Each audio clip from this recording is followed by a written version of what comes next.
All right, welcome back to SouFLoTV again, everybody. It is your host with the most. I'm gonna talk pretty fast, so listen carefully. This is one of those ones that you need to listen to. All right, so Black man boasted about putting two big holes in the head of the JUTC chairman.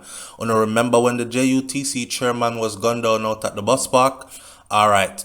If you know that story, then you know that Tesha Miller, who is doing time in prison right now, was convicted on that.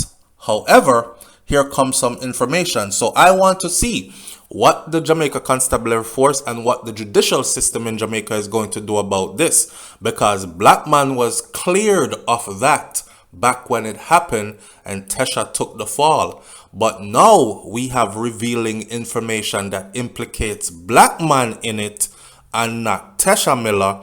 And for the fact that the gang had split and Tesha was one faction of the gang leader allegedly, and Black man became the other faction of the other side, which started warring with each other. So it's some internal fighting thing, split up kind of thing. Did Black man, so Black man must have, according to this new information that came out, Black man knew then that Tesha is doing time for something that he did. This gets even more stickier. I'm just reading through the paperwork. Please, my disclaimer is I don't pretend to have any inside information. All I do is read through carefully and compile what is put out there for us and then try to make sense out of sense and nonsense. All right. So, shout out again to the Jamaica Observer for this one, and then we'll go into another piece of why Tesha is where he's at and Black man is free, or was free.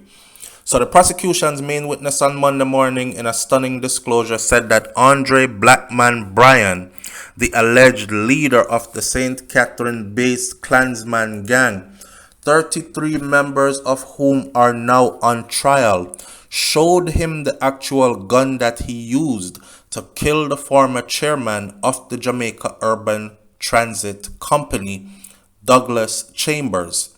And he said, me put two big hole in him head. The shocking allegation was made by witness number one, who has been testifying from a remote location before Chief Justice Brian Skikes in the Home Circuit Division of the Supreme Court in downtown Kingston. Okay, so apparently he has already been moved because he keeps on testifying from some undisclosed location, which means he is under protection. He's probably not even in the country anymore and is doing this by Skype. Now, according to the witness, Brian, which is Black man, told him that Chambers had been killed because he was preventing the gang from eating a food.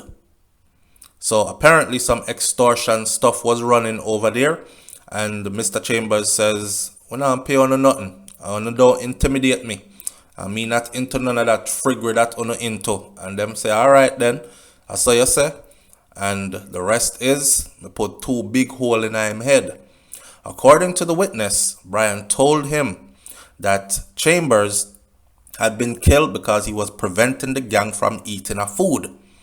The witness, who claimed to have been a top-tier Klansman member himself, added that Brian told him that he gave the gun to an individual to sell because he didn't want the gun in the parish.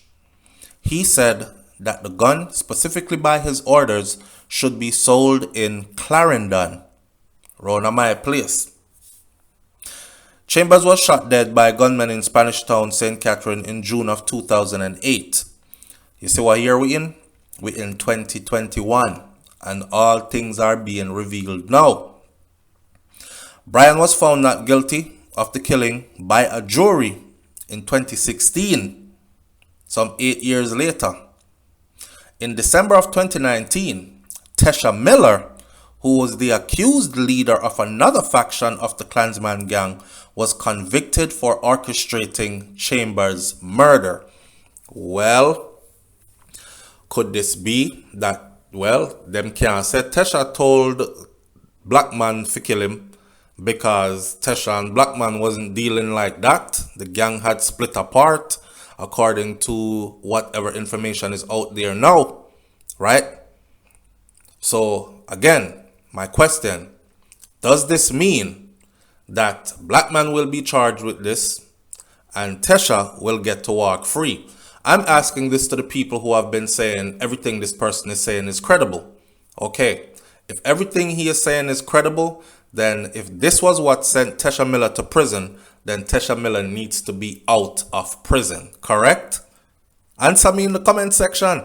And I don't want you to give your opinion of what you think he did that didn't get caught for. I want you to go off these evidence and testimonies that are revealing now in 2021 as we speak in the trial, as the trial goes on. Now, in another shocking allegation at the trial, the witness said that Black man gave him the duty of scouring the internet to find crime statistics in the island of Jamaica. He said that Brian was miffed to learn that Montego Bay and Clarendon at times were recording more murders and shootings than Spanish Town, where his faction of the Klansman is based. He claimed that Black man said that the gang needed to up its game in this respect, as those areas should not be beaten Klansman turf. In other words, we make more dope around here than anybody else. So Clarendon and St. James can't be making more duppies than we. People for dead round here. Boy, this sound like a haunted rotted man. Pardon my language. This sound like a haunted rascal person. Imagine that. Imagine you specifically give a man. Now, them details here are arguable, and any lawyer is going to argue this and say, okay, you have phone evidence, you have recordings, you have this, you have that. But for you to tell me that this man specifically told you to scour the internet and look at the crime statistics between Clarendon and Montego Bay, or Clarendon and St. James and our turf, St. Catherine, and compare them and tell me who killing the most. And when I come back and told him that they are leading, him get Bex. And him say the man them soft star. The man them need to up them thing round ya. People need to start dead. We can't make them place there outdo we in a numbers. That's crazy. That's crazy. I can see if you're in the gang life and people cross you and then you have to do what you do, because, you know, street life thing is different from civilian thing, right? Gangster and civilian, two different people. Again, I said it. You're a civilian, you do your 9 to 5, you call police when things go wrong. Gangsters, when you take away a man kilo of coke, him can't go call the police, you know. He might look for bust off your head, because that's how this only way he's gonna get justice. He can't go to the police and say, yo, SouFLo stick me up for a kilo of coke and took my coke. You're like telling on yourself, innit? So in that respect, you have to deal with your thing gangster style. But when you just want murder because you want your numbers in your part of Jamaica to be higher than any other part of Jamaica, that is crazy as Ross. He further said that the alleged leader assigned an individual to come up with a strategy to drive the numbers up for their home base. I don't know what kind of strategy that mean. It mean you just run and just shoot down random people. It mean you pick war with somebody and just kill them. What does that mean, to come up with a strategy? Yo, it sounds like them people that did have too much time on their hands and would have been better off serving society, doing something that made sense. You know what I'm saying? Something progressive and productive. Imagine that. Me can't get over this part right here, so. But this is also a part of the testimony that these witnesses. So for those of you who've heard, yes, Black man said he killed him and he put 2 holes in his head. This is the full gist of what was said. It wasn't just about no 2 holes in head. It was the reason why he killed him. And he said he killed the chairman of the JUTC because he stepped in and he stopped their extortion racket and their money wasn't running. So I'ma prevent we from eat a food. So we knock off him head, right? And the part about getting somebody to actually look up and compare the statistics and see where has the murder rate turned up more, and then to go beyond that to actually pinpoint somebody and give them the job of coming up with a strategy to turn up the thing. So more killing can go on in a few area. I don't know. Something and I don't know what the something is. And talk to me in the comment section below. But hear what? Before you go away, just don't forget to hit that subscribe button.